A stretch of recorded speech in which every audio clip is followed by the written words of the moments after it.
एक किसान था, उसका नाम गोमा था। उसके पास बस इतना खेत था कि किसी तरह घर चल सके। उसके पास एक गाय, एक जोड़ी बैल और कुछ बकरियां थी। उसका छोटा सा घर था। घर के सामने पशुओं को बांधने की जगह थी। पिछले 3 सालों से बारिश बहुत कम हो रही थी, इसलिए न फसल हुई थी और न पशुओं के लिए चारा मिला था। इस साल भी बरसात का मौसम सूखा जा रहा था। बारिश की कोई उम्मीद नहीं दिख रही थी। गोमा ने दुखी होकर सोचा, खेत जोतकर क्या फायदा।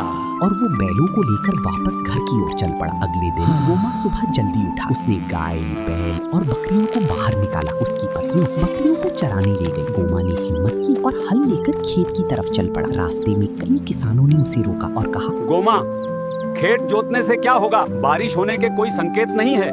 गोमा ने सबकी बातें सुनी। कई बार उसका मन भी कमजोर पड़ा, लेकिन फिर भी वो खेत तक पहुंच गया। उसने आसमान की ओर देखा। सूरज बहुत तेज चमक रहा था। उसने जमीन की तरफ देखा तो खेतों में बड़ी बड़ी दरारें पड़ चुकी थी। अपने दुबले पतले बैलों को देखकर उसे उन पर दया आने लगी। भूख और प्यास से वे बहुत कमजोर हो गए थे। गोमा दुखी होकर खेत के किनारे एक पेड़ के नीचे बैठ गया। वो सोचने लगा, खेत जोते या ऐसे ही छोड़ दे।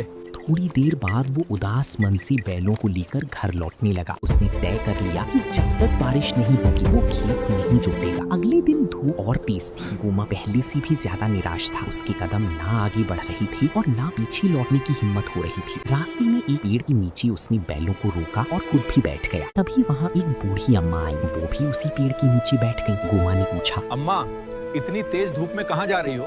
अम्मा बोली, मैं अपनी नाती से मिलने पास के गांव जा रही हूँ। लेकिन तुम यहाँ क्यों बैठे हो? ये तो खेत में काम करने का समय है। क्या तुम या तुम्हारे बैल बीमार है या तुम्हारा हल टूट गया है? गोमा बोला, ना अम्मा, ना मैं बीमार हो ना ही मेरे बैल। मेरा हल भी नहीं टूटा। टूटी है तो बस मेरी हिम्मत। 3 साल से बारिश नहीं हुई। इस साल भी वही हाल है।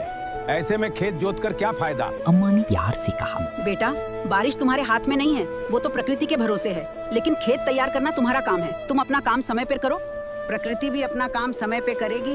बारिश जरूर होगी। गोमा फिर बोला, अम्मा, खेत बहुत सख्त हो गए हैं। मेरे बैल बहुत कमजोर हैं। उन्हें ठीक से चारा और पानी भी नहीं मिल रहा। पेड़ों पे पत्तियां तक नहीं बची है। ऐसे में वे हल कैसे खींचेंगे? अम्मा बोली, बेटा, हिम्मत मत हारो। लोग पेड़ काटते जा रहे, इसलिए हरियाली खत्म हो रही है। जब पेड़ नहीं होंगे तो बारिश भी कम होगी। अब लोगों को पेड़ लगाने चाहिए। लेकिन तुम निराश मत हो। खेत जोतो और उन्हें बीज बोने के लिए तैयार करो। इस मौसम में कभी न कभी बारिश जरूर होगी। ये कहकर अम्मा मुस्कुराई और अपनी लकड़ी के सहारे धीरे धीरे आगे बढ़ गई। गोमा अभी भी थोड़ा दुखी था, लेकिन अम्मा की बातों से उसे उम्मीद मिली। अगले दिन उसने पूरे मन से खेत जोतना शुरू किया। उसने लगातार 4 दिन तक मेहनत की। खेत अच्छी तरह तैयार हो गया। अपना काम पूरा करके वो बहुत खुश था। घर लौटते समय वो गुनगुना रहा था। उस रात मेहनत के कारण